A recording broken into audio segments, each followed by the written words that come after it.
Hello, I'm Pastor Katrina Lottie here at Homer City United Methodist Church in Western Pennsylvania. Today I'd like to read to you from Genesis chapter 29. Then Jacob continued on his journey and came to the land of the eastern peoples. There he saw a well in the field with 3 flocks of sheep lying near it, because the flocks were watered from that well. The stone over the mouth of the well was large. When all the flocks were gathered there, the shepherds would roll the stone away from the well's mouth and water the sheep. Then they would return the stone to its place over the mouth of the well. Jacob asked the shepherds, "My brothers, where are you from?" "We're from Haran," they replied. He said to them, "Do you know Laban, Nahor's grandson?" "Yes, we know him," they answered. Then Jacob asked him, "Is he well?" "Yes, he is," they said, "and here comes his daughter Rachel with the sheep." "Look," he said, "the sun is still high. It is not time for the flocks to be gathered. Water the sheep and take them back to the pasture." "We can't," they replied, "until the flocks are gathered and the stone has been rolled away from the mouth of the well. Then we will water the sheep." While he was still talking with them, Rachel came with her father's sheep, for she was a shepherdess. When Jacob saw Rachel, daughter of Laban, his mother's brother, and Laban's sheep, he went over and rolled the stone away from the mouth of the well and watered his uncle's sheep. Then Jacob kissed Rachel and began to weep aloud. He had told Rachel that he was a relative of her father and a son of Rebekah, so she ran and told her father. As soon as Laban had heard the news about Jacob, his sister's son, he hurried to meet him. He embraced him and kissed him and brought him to his home, and there Jacob told him all these things. Then Laban said to him, "You are my own flesh and blood." After Jacob had stayed with him for a whole month, Laban said to him, "Just because you are a relative of mine, should you work for me for nothing? Tell me what your wages should be." Now Laban had 2 daughters. The name of the older was Leah, and the name of the younger was Rachel. Leah had weak eyes, but Rachel was lovely in form and beautiful. Jacob was in love with Rachel and said, "I'll work for you 7 years in return for your younger daughter Rachel." Laban said, "It's better that I give her to you than to some other man. Stay here with me." So Jacob served 7 years to get Rachel, but they seemed like only a few days to him because of his love for her. Then Jacob said to Laban, "Give me my wife. My time is completed, and I want to lie with her." So Laban brought together all the people of all the places and gave a feast. But when the evening came, he took his daughter Leah and gave her to Jacob, and Jacob lay with her. And Laban gave his servant girl Zilpah to his daughter as her maidservant. When morning came, there was Leah. So Jacob said to Laban, "What is this that you have done to me? I served you for Rachel, didn't I? Why have you deceived me?" Laban replied, "It is not our custom here to give the younger daughter in marriage before the older one. Finish this daughter's bridal week, then we will give you the younger one also in return for another 7 years of work." And Jacob did so. He finished the week with Leah, and then Laban gave him his daughter Rachel to be his wife. Laban gave his servant girl Bilhah to his daughter Rachel as her maidservant. Jacob lay with Rachel also, and he loved Rachel more than Leah, and he worked for Laban another 7 years. History is a funny thing. Although there is fact involved, including dates, people involved in a situation, where the situation took place, etc., much of history is subjective. Why? Take today's story, for example. We are given basic facts, but we really don't know the story. What were each of the individuals thinking? Were they conniving people, or were they just people who got stuck in a bad situation? I love to look at stories from different angles. I love to ask the question of who is telling the story and what voices are being left out. Even though the Bible was inspired by the Holy Spirit, it was written by people. Each person had their own perspective and their own experience. For every voice that is shared, there are many voices that are left out. Many in society today are trying desperately not to change our history, but to highlight different voices, experiences, and perspectives, those that have been silenced over the years. We generally learn about certain events from one perspective, but there were many other perspectives that were left out. We refer to our Civil War in the 1700s as the Revolutionary War. In England, they call it the Rebellion of the Colonies. In the North, we refer to the war between the states as the Civil War. In some parts of the South, even within the last 20 years, it has been referred to as the War of Northern Aggression. I love the musical Wicked. It's about the story, The Wizard of Oz, told by the perspective of the Wicked Witch. One song highlights the subjectiveness of history. At one point, the wizard sings a song about this. He says, "A man's called a traitor or a liberator. A rich man's a thief or a philanthropist. Is one a crusader or a ruthless invader? It's all in which label is able to persist."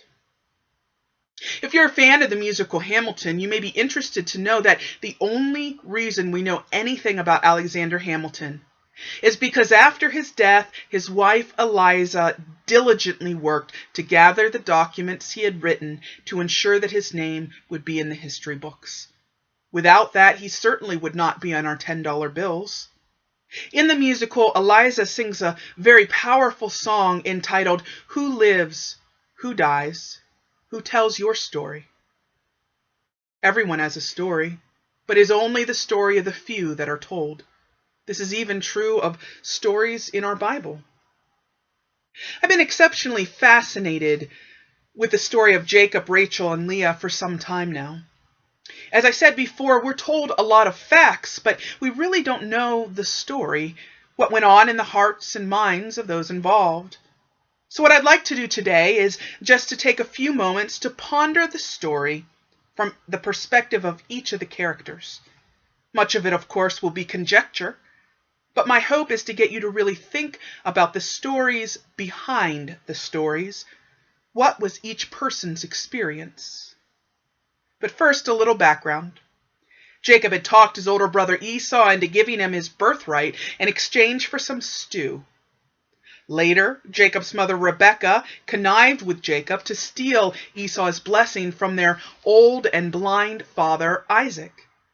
When Esau discovered what Jacob had done, Jacob took off to the only place he could go, the land of his mother's people, also the land from which Abraham and Sarah, Jacob's grandparents, came. Jacob meets up with Laban, his mother Rebekah's brother. Jacob is promised that for working for Laban for 7 years, Jacob can marry Laban's daughter Rachel. After the 7 years, Jacob marries her, only to discover that the next morning it isn't Rachel at all, but it's her older sister Leah.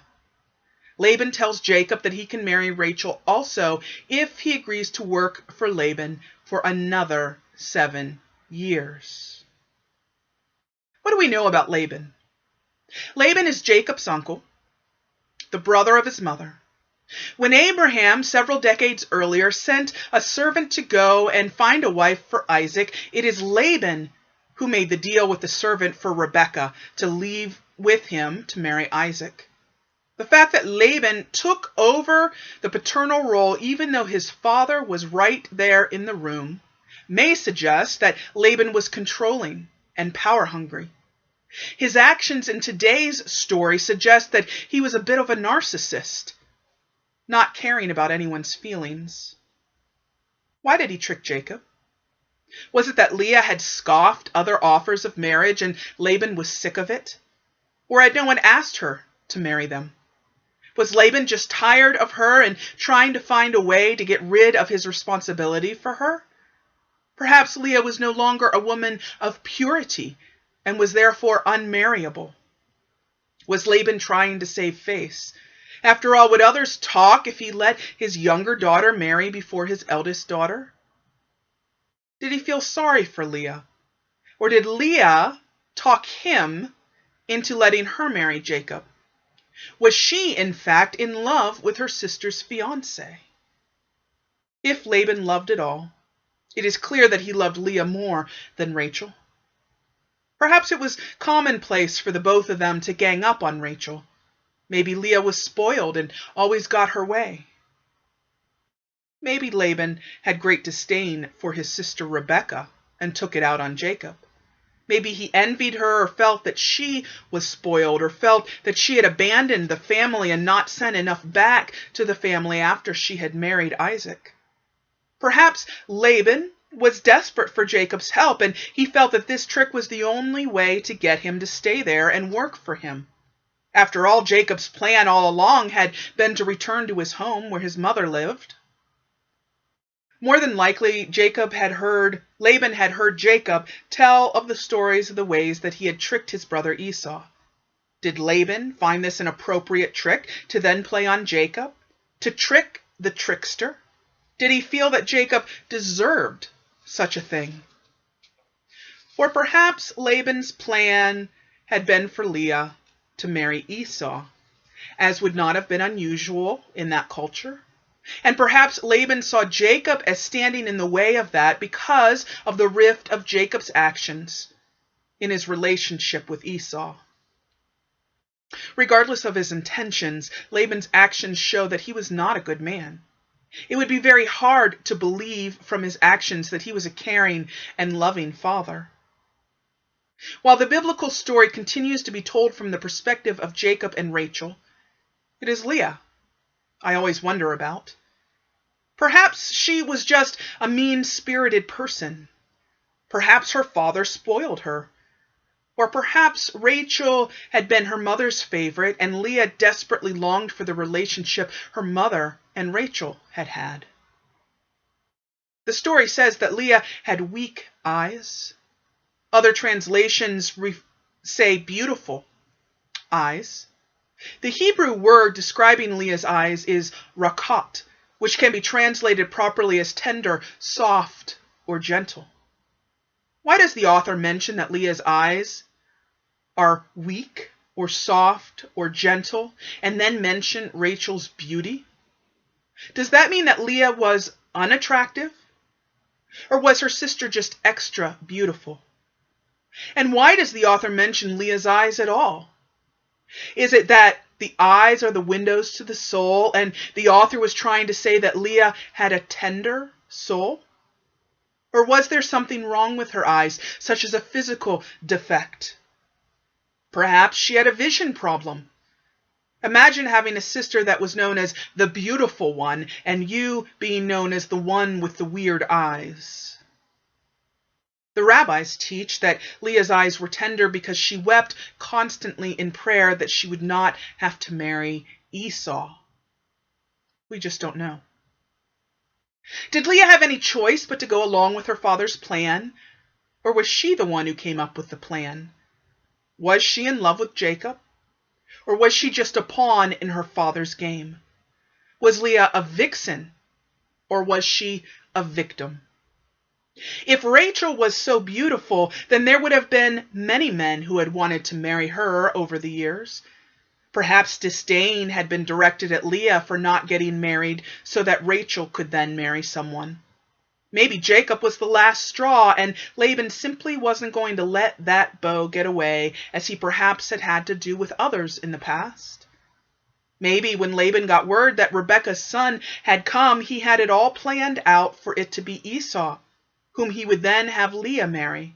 When he discovered that it was Jacob the younger, perhaps he was upset.